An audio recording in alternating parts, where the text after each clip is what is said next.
오늘 설교의 제목을 무엇로 잡을까 좀 고민을 했었습니다. 결국 오늘 본문 27절에 나오는 대로 복음에 합당하게 생활하라 라고 적게 되었습니다. 왜 고민을 했느냐면 좀 밋밋하게 느껴졌기 때문입니다. 어떤 호기심을 자극할 수 있는 말도 아니고 또 늘 우리가 일상적으로 하는 말처럼 강렬한 이미지가 없어서 다른 것으로 해야겠다라고 생각했는데, 그러나 결국 이 제목으로 오늘 설교를 하게 되었습니다. 왜냐하면 이 제목은 복음에 합당하게 생활하라, 이 말 속에 엄청난 의미가 숨어 있기 때문입니다. 그리고 이 말이 가지고 있는 그 선명함을 다른 어떤 것으로 바꾸기 어려웠기 때문입니다. 복음에 합당하게 생활하라는 말을 정확하게 번역하면 이게 원래 폴리테우에스타이라는 헬라어인데 정치하라는 뜻입니다. 복음에 합당하게 정치하라, 복음에 합당하게 살라는 뜻이에요. 우리가 이 말을 좀 실감나게 이해하기 위해서 우리에게 들려지는 말이 아니라 당시 빌립보 사람들이 듣는 의미로 어떤 것인지에 대해서 오늘 제가 역사적 배경과 함께 좀 설명을 드리려고 합니다. 빌립보라는 도시는 제가 빌립보서 강해를 시작할 때 제일 첫 번째 시간에 잘 말씀드렸습니다만 굉장히 특수한 독특한 도시입니다. 이 도시는 본래 알렉산더 대왕의 아버지인 빌립 대제가 건설한 도시입니다. 야만인들에게 빼앗아 만든, 그래서 자기 이름을 붙여서 특별하게 건설한 도시가 바로 빌립보라는 도시입니다. 사도행전에 보면 이 빌립보를 소개하면서 뭐라고 했습니까? 마게도냐의 첫 성이라고 했습니다. 지도를 보시면요, 이 그리스와 터키가 해협을 사이에 두고 마주하고 있는데 그리스는 유럽이에요. 터키는 아시아입니다. 물론 터키 사람들은 터키가 유럽이라고 그래요. 왜냐하면 그 해협의 끝자락 조그마한 땅이 터키에 속해 있거든요. 그러니까 터키는 99%가 아시아에 속해 있고 1%가 유럽에 속해 있는데, 그래서 자기가 유럽이라고 우깁니다. 그러니까 빌립보라는 도시는 그리스에 속한, 그러나 아시아로 나아가는 땅 끝에 위치한 도시예요. 그리고 마게도냐 지역의 가장 큰 성이다라는 것입니다. 이 빌립보라는 도시가 특별하게 된 것은 사실 빌립보나 알렉산더 때문이 아니라 바로 옥타비아누스라는 로마의 첫 번째 황제 때문입니다. 옥타비아누스가 바로 이 빌립보라는 도시를 빼앗아서 정말 완전히 신도시로 건설을 했거든요. 우리 지난 주일에 우리 방문했던 이향인 목사님이 지금은 이제 보스턴에 어떤 교회 부흥회 지금 인도하고 계시는데, 군대 제대하고 나서 정착한 곳이 세종시예요. 세종시. 그래서 세종시 사시니까 어떠냐라고 질문했더니만 너무 편하대요. 이 세종시는 계획도시입니다. 국가적인 역량을 집중해서 만든 행정 수도잖아요. 그러니까 사는 게 너무 편하게 잘 디자인되어 있대요. 미국처럼 완전 신도시죠. 이 빌립보라는 도시가 그런 도시였습니다. 수많은 전쟁에서 큰 전과를 올린 군인들을 바로 이 빌립보라는 도시에 정착하게 해서, 로마로서는 왜 이런 전략을 세웠느냐 하면 로마는 너무 멀리 있어요. 이탈리아에 있는. 그러나 그리스 땅끝, 아시아를 바라보고 있는 그 땅끝에 로마와 똑같은 도시를 세움으로 말미암아 이 아시아 땅에 이방 사람들에게 로마의 영광과 위엄과 힘과 철학을 보여주는 그러한 역할을 하는 곳이 바로 빌립보라는 도시였습니다. 로마는 오래된 도시였지만 빌립보는 신도시였기 때문에 빌립보는 오히려 로마보다 더 로마의 영광과 가치와 철학을 잘 보여주는 계획 도시였습니다. 그리고 그 빌립보에 정착하는 사람들은 다 로마의 귀족들이나 전쟁에 공헌을 세운 장군들, 또 장교들, 군인들이 바로 그곳을 정착하게 되었다라는 것입니다. 자, 그러니까 빌립보라는 도시는요, 그냥 그곳에서 사는 사람들이 아니라 그들에게는 막중한 책임이 있습니다. 어떤 책임이에요?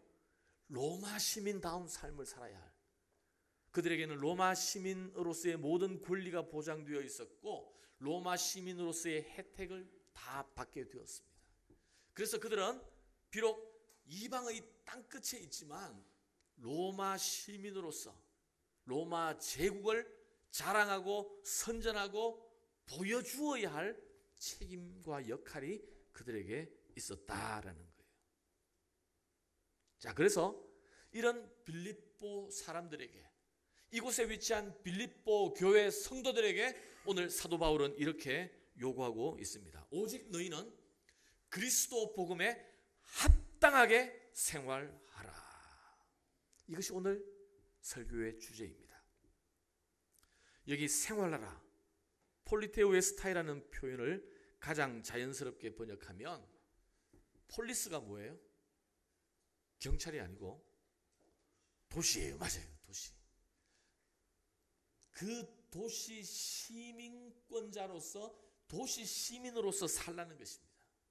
그 도시 시민으로 정치하면서 살라는 것입니다. 아마 제 생각에, 이건 뭐 누구 다른 사람한테 들은 얘기가 아니라 제 생각에는 아마 빌립보라는 새롭고 엄청난 도시 그 한복판에, 중앙 광장에 아마 그런 큰 슬로건이 붙어 있었을 거예요.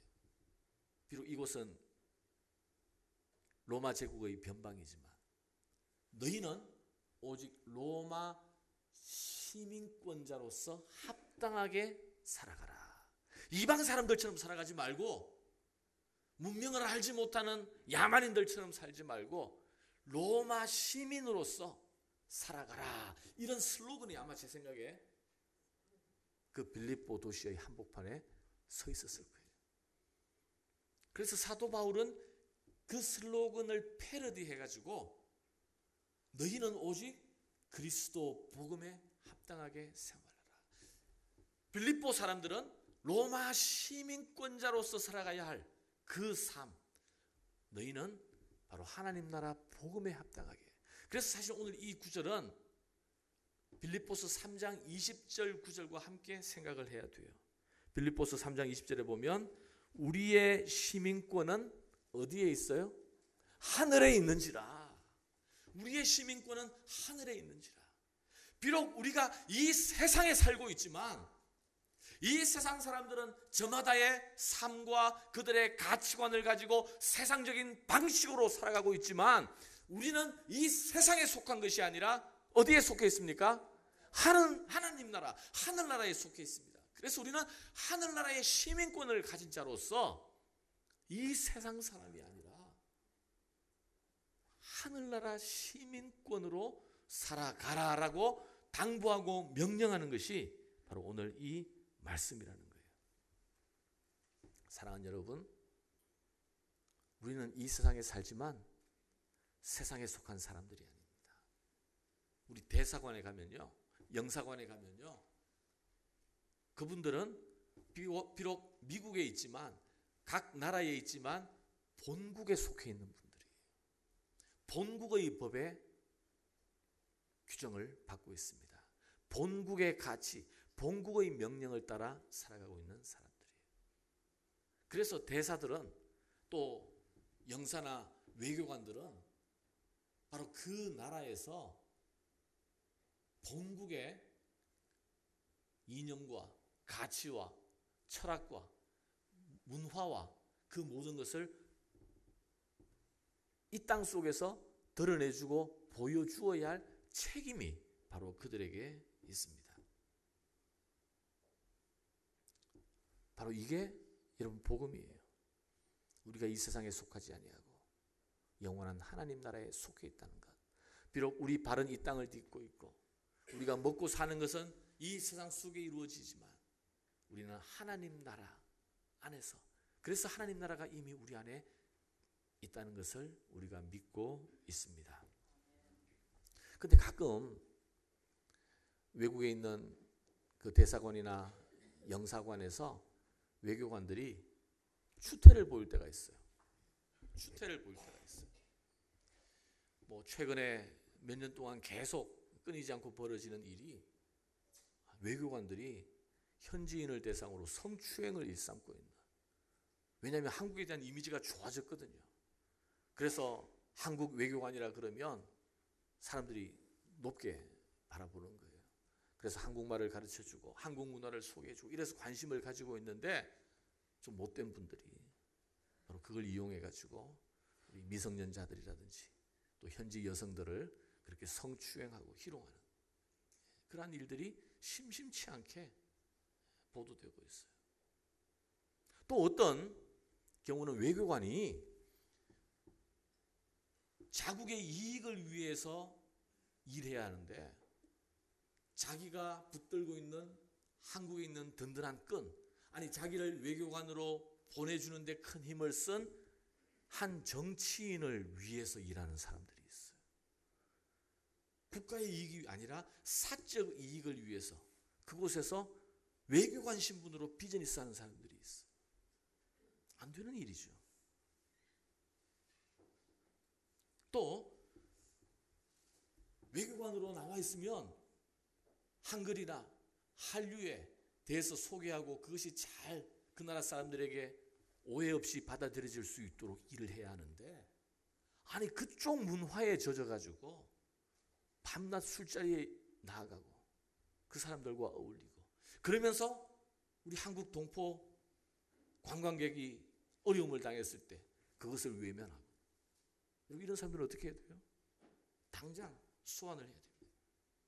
그리고 파면을 하든지 형사처벌을 하든지. 왜냐하면 대사나 외교관으로서의 자기 역할을 감당하지 못하고 있기 때문에 그래요. 우리가 바로 그런 거예요. 우리가 하늘나라의 시민권자로서 우리가 교회는 하나님께서 이 세상에 두신 대사관이에요. 우리는 외교관들이에요. 그래서 이 세상을 살면서 하나님이 어떤 분이신지, 하나님의 영광이 어떤 것인지, 세상 다른 신들과 다른 하나님의 하나님다우심을, 교회의 영광을, 하나님 나라 백성이 어떻게 살아야 할지를, 우리가 붙잡아야 할 진정한 가치가 어디에 있는지를 하나님을 알지 못하는, 보지 못하는 세상 사람들에게 보여주어야 하는데 그렇지 못하고 세상 가운데 깊이 빠져가지고 세상 사람들과 똑같이, 아니 세상 사람들보다 더 세상적이 되어가지고 그들이 하나님이 어떤 분인지 전혀 알 수 없도록, 그게 우리의 책임 아니겠습니까? 여러분, 세상 사람들이 교회를 얼마나 우습게 생각합니까? 그들은 하나님을 특별하게 생각하지 않습니다. 오히려 세상 사람들과 다를 바 없는 가치를 전해주는 그러한 세상신과 똑같이 생각할 때가 얼마나 많은지 모릅니다. 여러분, 사도 바울을 보세요. 사도 바울은 감옥에 있어요. 많은 핍박과 고난을 경험했습니다. 그러나 그는 세상적이 되지 않았어요. 세상에서 얼마든지 먹히는 세상의 자랑들을 오히려 배설물로 여기고, 그렇죠? 그리스도를 위하여 고난받기를 기뻐하고, 나는 비록 매여 있지만 내가 전하는 복음은 매이지 않는 것으로 인하여 내가 기뻐하고 기뻐하며 이것을 너희가 알게 하기를 원하노라. 우리 빌립보서 앞부분에서 바로 이렇게 얘기하고 있지 않습니까? 바로 하나님 나라의 시민으로 살아가는, 이 세상에 속하지 않은, 그래서 당당함과 자부심을 잃지 않는, 여러분, 우리는, 저는 목사로, 또 여러분들은 장로로, 또 찬양대원으로 교회 성도로 살아가고 있고요. 또 세상에서는 비즈니스 하면서 살아가고 있고, 또 가정에서 주부로 살아가고 있고, 학생으로 살아가고 있고, 각기 다른 삶의 길이 있지만 우리는 모두 하나님 나라에 속해 있고, 우리의 삶의 자리에서 바로 하나님을 드러내고 하늘나라의 영광과 가치를 보여주어야 할 책임이 바로 우리에게 있다는 것을 심각하게 깊이 고민하는 오늘 이 시간 되기를 주님의 이름으로 축원합니다. 그게 바로 복음에 합당하게 살아가는 거예요. 자, 오늘 복음에 합당하게 살아가기 위해서 우리가 어떻게 해야 하는지를 오늘 본문은 4가지로 설명해 주고 있습니다. 한번 보실까요? 27절부터 보겠습니다. 오직 너희는 그리스도의 복음에 합당하게 생활하라. 이는, 같이 읽겠습니다. 시작. 내가 너희에게 가보나 떠나 있으나 너희가 한 마음으로 서서 한 뜻으로 복음의 신앙을 위하여 협력하는 것과 무슨 일에든지 대적하는 자들 때문에 두려워하지 아니하는 이 일을 듣고자 함이라. 자, 여기 4가지가 나와요. 한번 찾아보세요. 한번 찾아보십시오. 4가지 동사를 중심으로 한번 찾아보십시오. 첫 번째 동사가 뭐예요? 예, 맞아요. 한 마음으로 서서, 한 마음으로 서라. 한 마음으로 서라. 두 번째는 뭐예요? 한 뜻으로, 한 뜻으로, 한 뜻이 되라. 세 번째는 협력하라. 협력하라. 네 번째는 두려워하지 말라. 자, 한번 보여주세요. 4가지. 한 마음으로, 한 뜻으로, 협력함으로, 두려워하지 아니함으로. 자, 이 4가지를 하나씩 한번 생각해 보도록 하겠습니다. 한 마음으로. 이게 사실 군사 용어예요. 군사 용어. 이 빌립보서는요, 정치 용어, 군사 용어, 스포츠 용어로 가득 차 있습니다. 우리는 잘 느끼지 못하지만. 왜 그럴까요? 빌립보라는 도시의 성격이 그렇거든요. 로마의 정치적 목적을 위하여 신설된 도시였거든요. 그리고 그곳에는 군바리들이 가득해 있거든요. 군인들이 죄송합니다.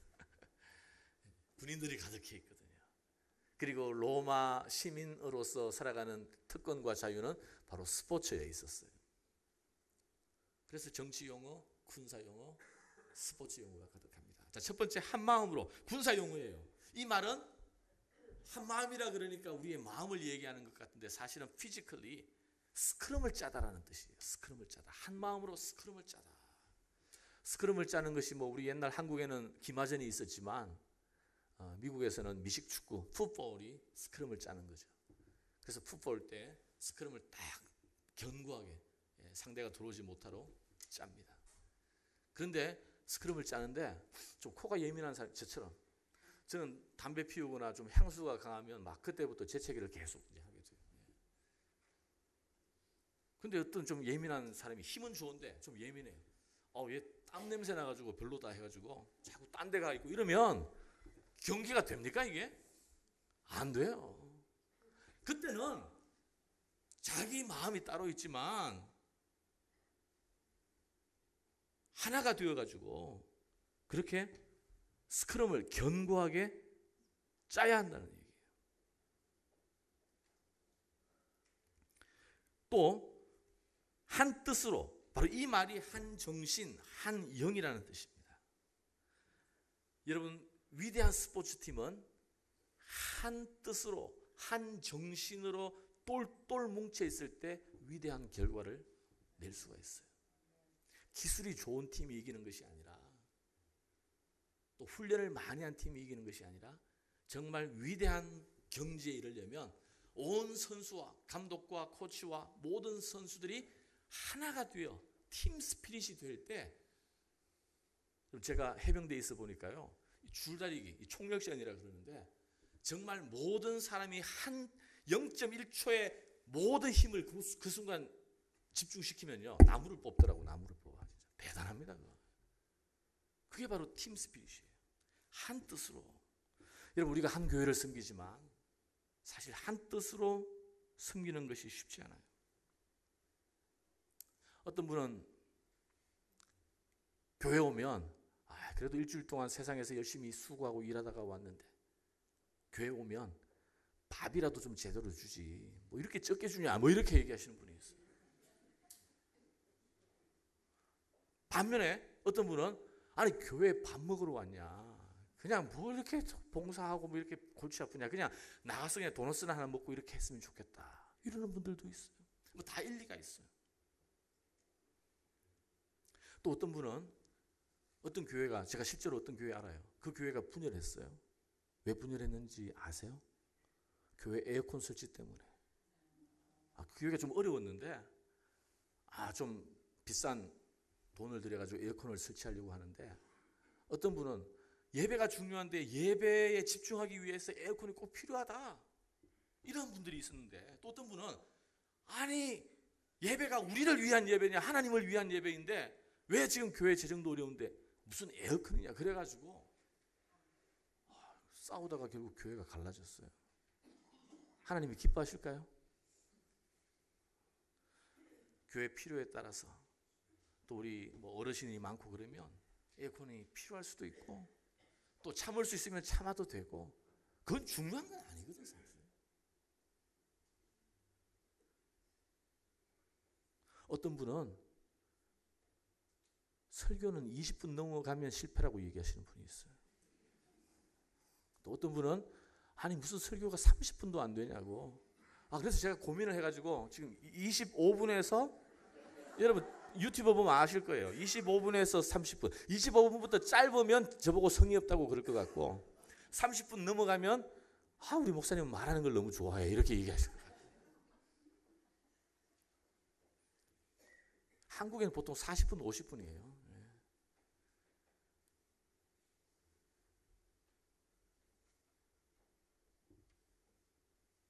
어떤 분은 교회에 오지만 그냥 예배만 드리고 조용히 가기를 원하시는 분이 있어요. 그런 분에게 좀 선교에 좀 참석하시라, 또 우리 바베큐 하는데 좀 오시라, 좀 찬양대 좀 섬기시라 그러면 굉장히 부담스러워하고 불편해요. 또 어떤 분은 아니 무슨 예배만 드리고 가는 게 무슨 신앙생활이냐, 교회에서 봉사하고 섬기고 교제하고 그렇게 해야 되지. 사람마다 생각이 얼마나 다른지 몰라요. 여러분 목사로서 제가 솔직히 말씀드리면 참 피곤해요. 다 이렇게 들어주고 비위 맞추려니까. 그런데 그런 건 또 다 달라도 괜찮아요. 중요한 것은 우리가 이 세상에 살지만 우리가 하나님 나라에 속해 있는 자로서 지금도 우리를 믿음대로 살지 못하도록 방해하고 회방하고 온갖 괴계를 일삼고 있는 악한 마귀와 대적하여 능히 하나님을 굳게 믿고 하나님 나라 시민으로서 합당하게 살아가는 이 뜻에 우리가 모두 하나가 되어야 한다고 믿습니다. 한 뜻으로. 그리고 세 번째, 복음의 신앙을 위하여 협력하는 것과, 여러분 이것도 군사용어예요. 무슨 협력이 군사용어냐?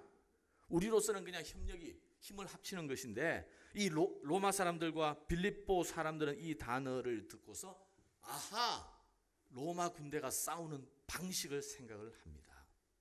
여러분 옛날 로마 군대가 싸우는 영화를 보신 적이 있습니까?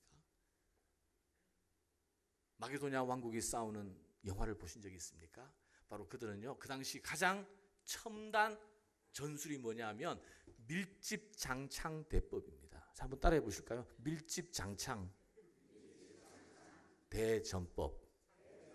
뭐냐 하면요, 장창을 이렇게 쫙 해요. 사람 키보다 훨씬 큰. 그리고 방패를 이렇게 세웁니다. 그 방패 사이에 창을 세워두고 있습니다. 어떤 경우는 이 창이 길 때 두세 사람이 이 창을 붙잡고 있어요. 그리고 밀고 들어가는 거예요. 그리고 상대방이 아무리 개인기가 좋고 훌륭한 싸움을 하는 사람일지라도 공격할 데가 없는 거예요. 그냥 앞에 방패와 창밖에 보이지 않으니까. 정말 무식한 방법인데 이게 당시에는 엄청난 위력을 발휘했습니다. 이 전법을 개발한 사람이 바로 빌립 대제예요. 그리고 알렉산더가 그것을 이어받았고, 나중에는 로마가 이 전법을 더 발전시켰어요. 그래서 로마가 어떻게 발전시켰느냐 하면 그냥 무식한 이 방법인데, 예비군을 제일 먼저 앞에 세웁니다. 수많은 진으로. 그래서 이 예비군들이 이렇게 나아가는 거예요. 계속 밀고 나가는 거죠. 그러면 상대방은 속수무책이에요. 그러다가 또 이제 시간이 지나면서 좀 진열이 흐트러지고 그러면 이제 뛰어난 장군들이 이렇게 쳐들어와 가지고 이 대열을 무너뜨리게 되는 거죠. 이 대열은 무너지면 굉장히 어려워지는 거거든요. 그러면 이제 정규군이 그 다음 진을 형성해서 다시 밀고 들어옵니다. 그러다 보면 이제 상대방의 진열이 다 무너지게 되어 있어요. 그러면 최정예 군사들이 나와가지고 각계 돌파로 남아있는 모든 대적들을 섬멸하게 되는. 근데 이 전법의 가장 중요한 것은 뭐냐면 타이밍이에요. 타이밍. 그리고 속도, 신속함. 이걸로 인해서 상대방 어떤 대적들도 대항할 수가 없을 정도로. 그래서 이 타이밍과 속도를 높이기 위해서 엄청난 훈련을 하도록 되어 있어요. 이게 협력하는 거예요. 이게 협력하는 것. 내 혼자 싸우는 게 아니에요. 함께 싸우는 거예요. 비록 내가 힘이 빠지고 다리가 풀리고 정말 두렵지만 함께하는 이 동료들과 더불어 꿋꿋하게 앞으로 전진하고 밀고 나가는 것입니다. 바로 복음의 신앙을 위하여 협력하는 것과, 여러분 우리가 신앙생활 하는 가운데 가끔씩 아무리 신앙생활 잘하는 분들도 한 번씩 흔들릴 때가 있어요. 신앙의 회의가 들 때가 있고, 또 봉사하는 일에 지칠 때가 있고, 또 사람들의 관계 속에서 불편해질 때가 있고, 섭섭할 때가 있고.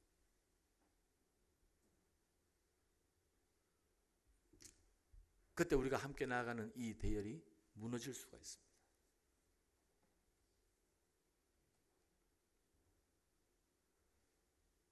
그때 우리는 서로 협력해야 합니다. 다른 사람이 힘들어할 때 정확한 타이밍과 신속성으로 그 필요를 채워 주어야 합니다. 자, 마지막으로 무슨 일에든지 대적하는 자들 때문에 두려워하지 아니하는 이것이니라. 두려워하지 않는. 이것도 군사 용어예요. 여러분 전쟁에서 가장 중요한 것은 뭐냐면 두려워하지 않는 것입니다. 겁먹은 군대는 승리할 수가 없습니다. 내가 죽는 것 두려워하지 말아야 합니다. 심지어 실패도 두려워하지 말아야 합니다. 지금은 실패해도 다른 사람이 이 전쟁에서 결국 승리하게 될 것이다. 나는 비록 죽어도 우리의 군대는 승리하게 될 것이다. 나는 이 자리에서 헛되이 죽는다 할지라도 내 집에 있는, 내 고향에 있는 나의 가족들은 안전하게 보호될 것이다. 이러한 믿음을 가지고 두려워하지 않고 싸우는 군대가 승리하게 된다는 거예요. 사도 바울이 지금 이런 용어를 가지고 복음에 합당하게 생활하는 것이 어떤 것인지를 지금 빌립보 교회 사람들에게 설명하고 있습니다. 그러니까 빌립보 사람들이 너무나 쉽게 분명하게 알아듣는 거예요. 한 마음으로, 한 정신으로, 마치 운동선수가 스크럼을 짜서 상대방에게 일심동체가 되어 전진하고 있듯이 절대 뒤로 물러서지 말고 서로가 서로를 돌아보면서 하나가 되어 함께 나아가고 있듯이 그렇게 복음을 위하여 나아가야 한다. 여러분 이것이 바로 우리에게 필요하다는 거예요. 여러분 세상은 너무나 어려운 곳입니다. 힘든 곳입니다. 여러분 신앙생활 하는 것이 장난이 아니에요.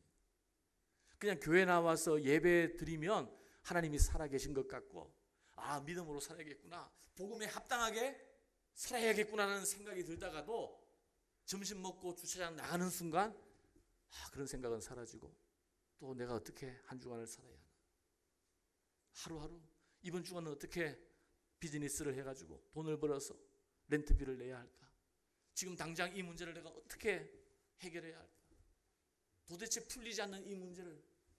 그러다 보니까 남들이 하는 방식, 눈에 보이는 좋은 유익한 방식대로 세상의 방식을 그냥 따라가는 거예요. 하나님의 존재와 하나님의 살아계심과 하나님의 역사하심을 기대하지 못하고 세상의 방식을 그대로 따라가는 거예요. 그러다가 이제 시간이 되어서 다시 교회에 나오고 또 회개하고.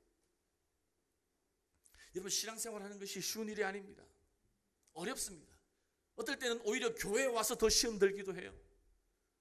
교회가 더 세상적이 되기도 해요. 교회에서 더 믿음을 보기 어렵기도 합니다. 우리가 어떻게 신앙생활을 할 수 있을까요? 어떻게 복음에 합당하게 살아갈 수 있을까요? 나 혼자만 안 돼요. 그래서 우리가 함께 한 뜻을 가져야 돼요. 우리가 함께 복음에 합당한 삶을 살기로 결단하고 그 뜻을 향하여 나아가야 하는 줄 믿습니다. 서로를 위하여 기도해 줘야 됩니다. 붙들어 주어야 합니다. 누군가가 흔들릴 때 예민하게 알아차리고 타이밍에 맞게 신속하게 다가가서 권면해 주어야 합니다. 이끌어 주어야 합니다. 주저앉아 있을 때 세워 주어야 합니다. 우리 함께 가야 합니다. 주저앉지 마십시오. 힘들더라도 내가 백업이 되어드리겠습니다. 기도 제목을 얘기해 주세요. 제가 정말 부족하지만 기도하겠습니다. 선교회에서, 사랑방에서, 찬양대에서 우리가 서로 그렇게 견고하게 진을 짜고 서로 돕고 협력해 주어야 합니다. 그러니까 여러분, 누군가가 어려움에 있을 때, 누군가가 흔들릴 때, 누군가가 시험에 들어있을 때 주저하지 마십시오. 우리는 함께 가야 하는 사람들이에요. 그분에게 도움이 필요하다는 것을 인정하고 믿고 다가서서 위로하고 격려하고 세워 주어야 하는 줄 믿습니다. 방치하면 안 돼요. 그리고 또 하나, 아니 왜 자꾸 나보고만 그렇게 하냐? 나도 시험 들 때가 있고 나도 힘들 때가 있고 왜 자꾸 나보고만 그렇게 하느냐? 라고 생각될 때가 있잖아요. 그런데요, 다른 사람을 세워주고 붙잡아주고 기도하는 것이 결국 누구를 세우는 길이에요? 자기를 세우는 길이에요. 자기를. 다른 사람을 위해 기도할 때 나를 위한 기도가 되는 줄 믿습니다. 다른 사람을 복음으로 설득할 때 결국 내 자신을 설득하는 결과를 가져오게 된다는 거예요. 그래서 다른 사람을 세워주는 것이 곧 나를 세우는 길이고 그것이 우리 모두에게 축복이 되는 줄 믿습니다. 여러분, 오늘 말씀을 기억하십시오. 복음에 합당하게 생활하라. 우리 나무교회 온 성도들이 복음에 합당하게 생활할 수 있는 자리에 서기를 주님의 이름으로 축원합니다. 기도하겠습니다. 우리 시간 잠시 한번 기도하시죠. 하나님, 제가 세상에 살면서 하나님 나라가 아니라 세상에 속해 있는 것처럼 착각할 때가 많습니다. 세상의 방법, 세상의 방식, 세상의 가치, 세상의 요구, 세상의 싸움 속에 빠져 있을 때가 많습니다. 하나님, 오늘 다시 말씀을 들었습니다. 복음에 합당하게 살아갈 수 있는 저희들이 되게 하여 주시옵소서. 우리 잠시 한번 하나님 앞에